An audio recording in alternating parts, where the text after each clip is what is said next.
I will discuss the step down cycloconverter. So step down cycloconverter, in step down cycloconverter we have a input frequency, output frequency less than input frequency. Okay, so here we will take the case of only discontinuous load current.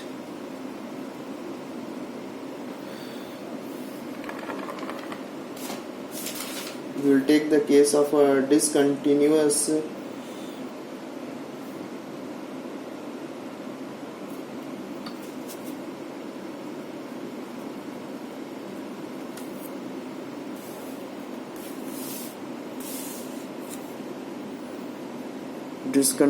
load current. Okay, so we have a two case, one is for discontinuous load current and one is for the continuous load current. Okay, discontinuous load current means load current will be discontinued, means it will come to zero. Okay, and then it will again rise and then it will again decrease to zero. So discontinuous means current will at some point will come to zero. Okay, and in discontinuous load current will never reaches the zero value. It will decrease, it will increase and it will decrease, but it will never come to zero. But here we will take only case of a discontinuous load current where this is the load current. So load current will come to zero at some point of time. Okay, so as I have already stated in the last video, the same circuit will be used for step down cycloconverter also. So let's draw this the waveform. Okay, so for simplicity we are taking here the frequency to be down by 2 times. Okay, that means input frequency will be output frequency will be of 1 by 2 times of input frequency. So we will lowering the frequency by 2 times, and we will see the case for different values of lowering frequency also.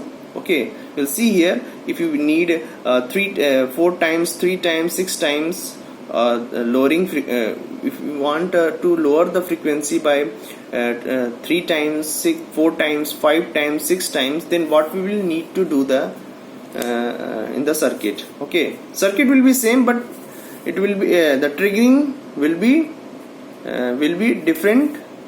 Number of times the thyristor will be triggered will be different for different cases of lowering frequency. Okay, so here we will take the case that we are lowering the input frequency by 2 times.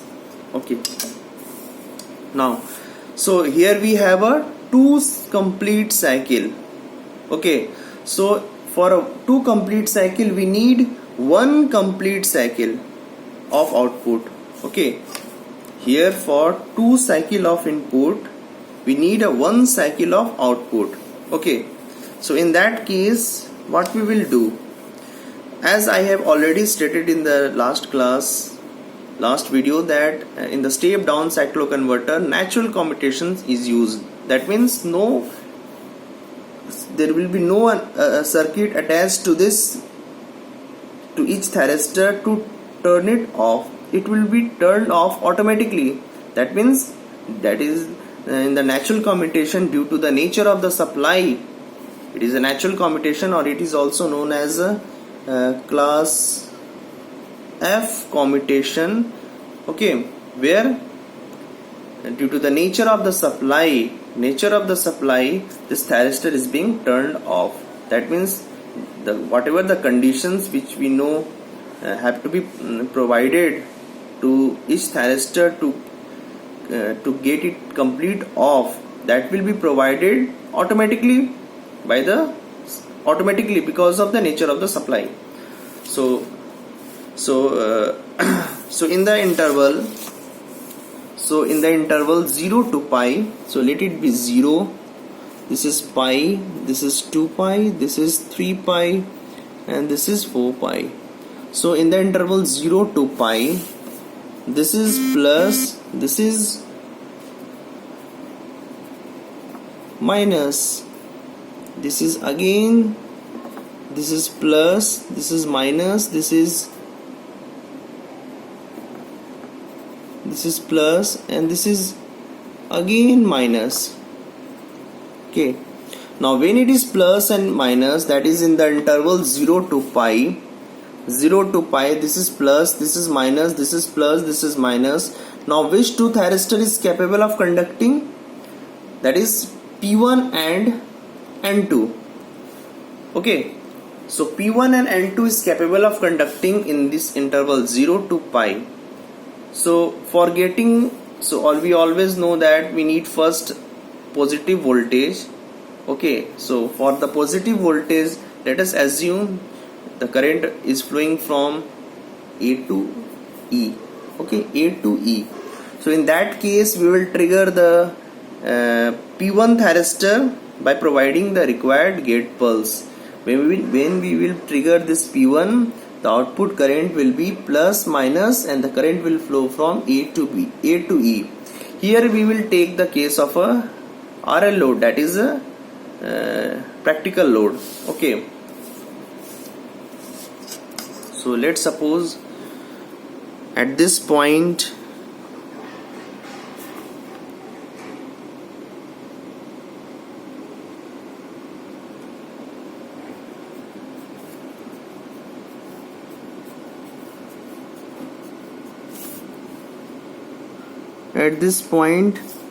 thyristor, we are providing the gate pulse to the thyristor number P1, and when P1 is being triggered here, so we can draw here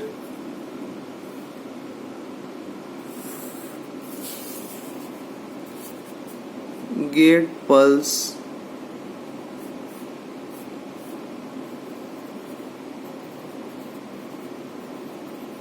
to different SCR. So we have provided here gate pulse in P1 SCR. Now if we have provided the gate pulse in P1 SCR, the output voltage, that is the voltage across A and E, will be plus, and the current will be flowing from A to E. Since it is a case of a discontinuous, so current must start from 0.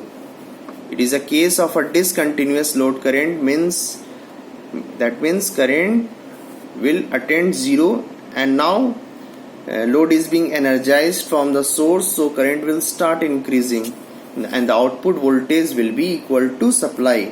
Okay, see, on state voltage 0,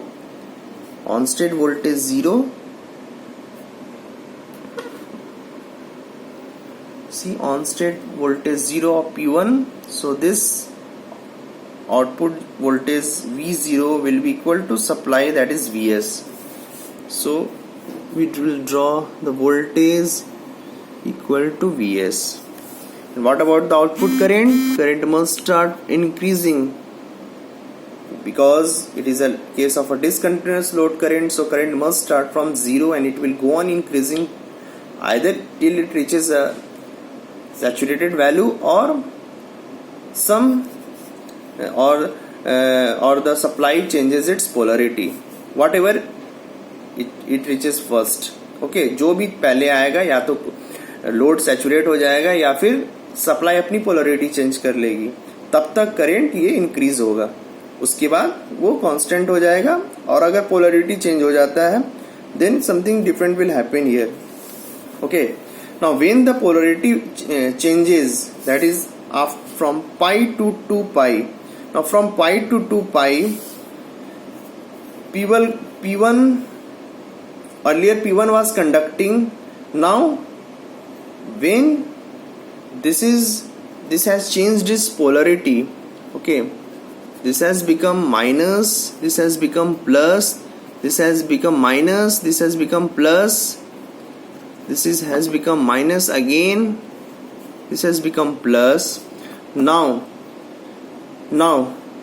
in this case, see, P2 and N1 are capable of conducting. but since we haven't supplied the gate pulse, that's why since we haven't supplied the gate pulse in P2 and N1, that's why P2 and N1 will not turn on. But if it is not turned on, that means P2 and N1 is not on. Then if P1 goes off due to the nature of the supply, then in that case current will certainly come to zero. Now that cannot be possible. That's why this load will change its polarity and it will supply the load will supply the energy, its energy to the source. Okay, देखिए जब ये plus और ये minus हो जाता है, उस case में P2 और N1 मेरा कैपेबल हो जाएगा कंडक्ट करने का. बट चूंकि हमने गेट पल्स नहीं दिया है अभी P2 और N1 में, इसीलिए ये दोनों ऑन तो होगा नहीं. जब ये ऑन नहीं होगा तो लोड अपना एनर्जी डी एनर्जाइज्ड कैसे होगा? सो ये डी एनर्जाइज्ड कैसे होगा? जो ऑलरेडी पहले स्विच ऑन था उसी के थ्रू होगा. इसीलिए ये प्लस बन जाता है और ये माइनस बन जाता है. जब ये प्लस और ये माइनस बन जाएगा तो ये माइनस यहाँ लगेगा और ये माइनस यहाँ लगेगा. और मुझे पता है कि ये this minus is more negative as compare to this, because load has more energy as compare to source. This 2 plus is same. This has more energy than this. That's why this is more negative as compared to this. That's why this switch will not go in a reverse bias and it will still continue. It will still continue. Now it will still continue and the output voltage will be in the negative direction and current will start decreasing till it reaches a zero value.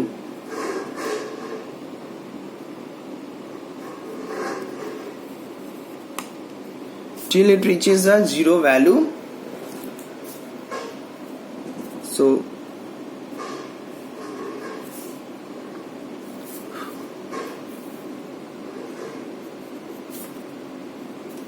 this is P1. Okay. So this is P1 and the current will start decreasing till it reaches a zero value. When it becomes zero, then this switch will get automatically turned off. Now so at this point all the 4 thyristor are off. Okay, so all the 4 thyristor off. P1 will go in a reverse biased. Since it this load loses all its energy, so P1 will go in a reverse biased, N2 will be in a reverse biased, but P2 and N1 will be in forward blocking mode, not forward conduction mode. It will come in forward conduction mode only when we supply the gate pulse. So now at this point,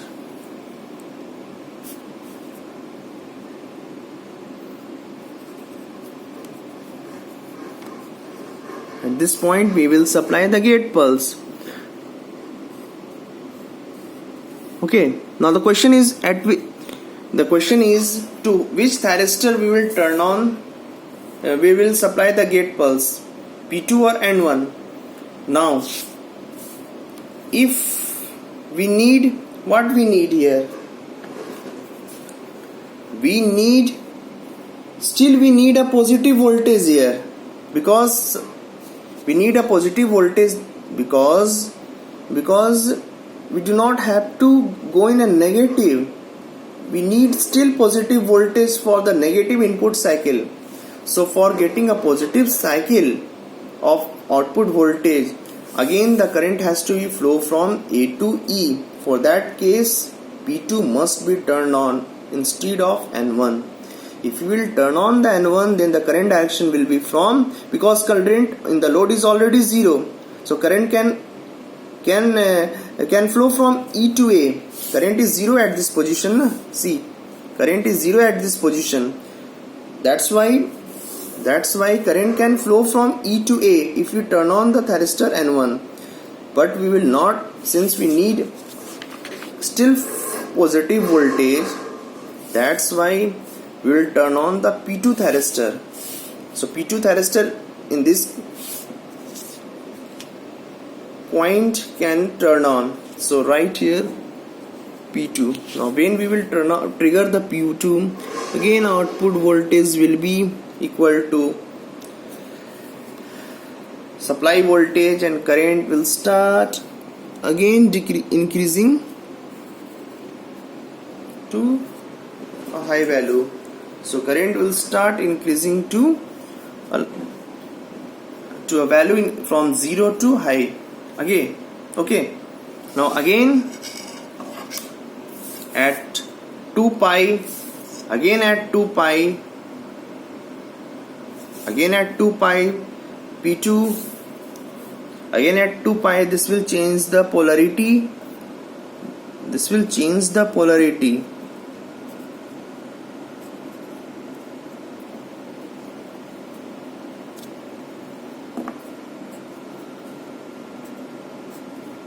Okay, so in that case, earlier it was plus and it was minus and current was flowing in this direction. Okay, but when the supply changes its polarity, again P1 and N2 become capable of conducting, but it will not conduct until unless we supply the gate pulse. Okay, and that's why P2 will still conduct, so that energy stored in the load can be supplied, can be given back to the source. Okay, that's why this will become plus and this will become minus. This will become minus. Same explanation as in case of P1.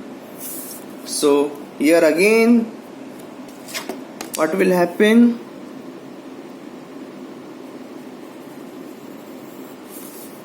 So voltage will be in the negative direction, current will still come to 0 and voltage will be in the,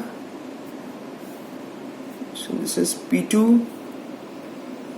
Okay, now so we need to lower the frequency by 2 times. So for a one complete cycle, AC of output should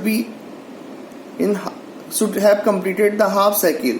So from here, now in this case, output voltage come in the negative direction, because half cycle, for one complete cycle of input, half cycle of output must complete. So at this point, what will happen? At this point, after this point, voltage must go in the negative direction and current also must go in the negative direction.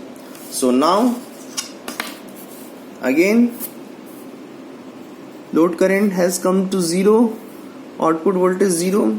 So again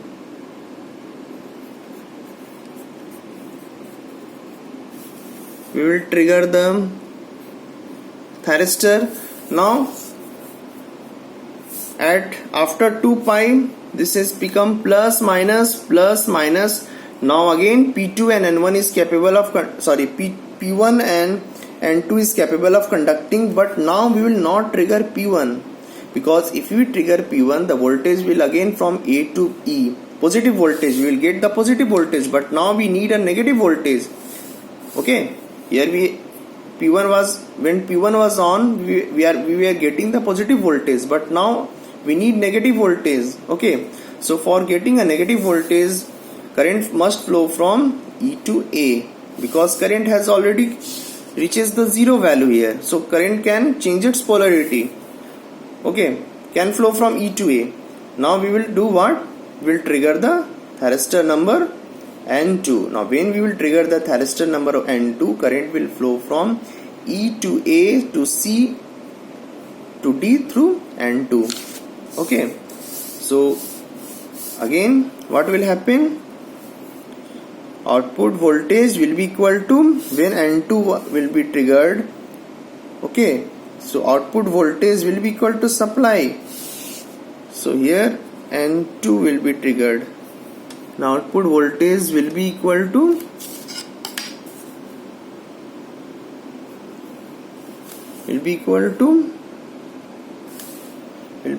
output voltage will be equal to supply. So Okay, and the current will starts increasing in the negative direction.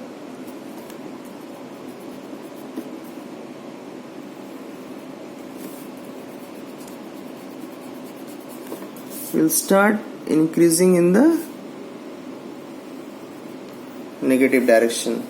Okay, so current will start increasing in the negative direction, and this is P. Okay, so again at this point, that is 3 pi, again the supply will change its polarity. This become minus, this become plus, this become minus, this become plus, this become minus, this become plus. Now earlier output current was flowing from E to A, that's why it was plus and it was minus. Now after 3 pi, P2 and N1 are capable of conducting, but since we haven't supplied the gate pulse, so these two thyristor will be in forward blocking mode.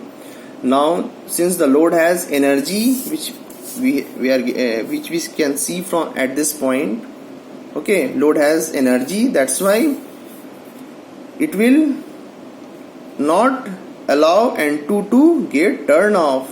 Okay, because if N2 get turned on, then the energy stored by the load will decay from which path, because these three SCR are already off. So this, if this thyristor becomes off, then load will pass its energy or decay its energy to source in through which path. That's why N2 will not get turned off, and still we will get the small negative voltage, and the current starts decreasing. Okay, so again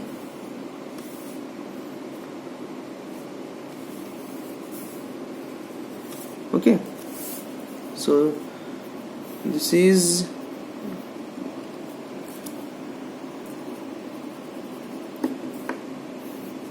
N2. Okay, now again after this we'll supply the gate pulse, because still we need a negative voltage. So for getting the negative voltage, again which thyristor negative voltage means this must be plus and this must be minus. So for that we need N1 to get trigger. So